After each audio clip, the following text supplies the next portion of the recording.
अवैधरित्या गुटखा, पान मसाला, सुगंधी तंबाखू विक्री करण्यासाठी चाललेला ट्रक सासवड पोलिसांनी पकडला। या कारवाईत पोलिसांनी ट्रकसह 98 लाख रुपयांचा मुद्देमाल जप्त करून दोघांना अटक केली।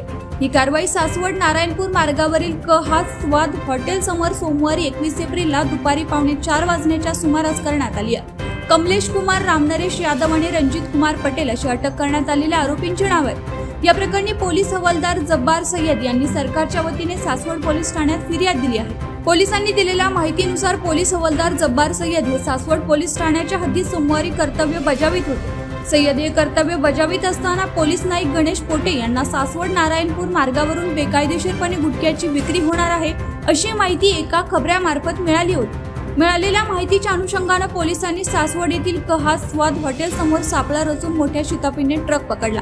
पोलिसांनी ट्रकची तपासणी केली असता ट्रकमध्ये केसरयुक्त विमल पान मसाला, सुगंधी तंबाखू आणि रजनीगंधा फ्लेवर्ड पान मसाला असा 63,14,600 रुपये किमतीचा गुटखा, पान मसाला आणि 35 लाख रुपये किमतीचा ट्रक असा एकूण 98,14,600 रुपये किमतीचा मुद्देमाल जप्त केला आहे। तर कमलेश कुमार आणि रणजित कुमार पटेल यांच्यावर सासवड पोलीस ठाण्यात गुन्हा दाखल करून त्यांना अटक करण्यात आली आहे। ही कामगिरी सासवड पोलीस ठाण्याचे वरिष्ठ पोलीस निरीक्षक ऋषिकेश अधिकारी यांच्या मार्गदर्शनाखाली पोलीस हवालदार जब्बार सय्यद, लियाकत अझीम मुजावर, दत्ता जाधव, पोलीस नाईक गणेश पोटे आणि त्यांच्या सहकार्यांनी केले। मागील काही महिन्यांपासून लोणी काळभोरला दररोज गुटखा मागविला जात आहे। तसेच या गुटख्याची टपरी आणि दुकानदार हे खुलेआम विक्री करत आहेत। त्यामुळे या गुन्ह्यातील मुख्य आरोपी हा लोणी काळभोर हद्दीतील असल्याची दाट शक्यता आहे, अशी नागरिकांमध्ये जोरदार चर्चा सुरू आहे।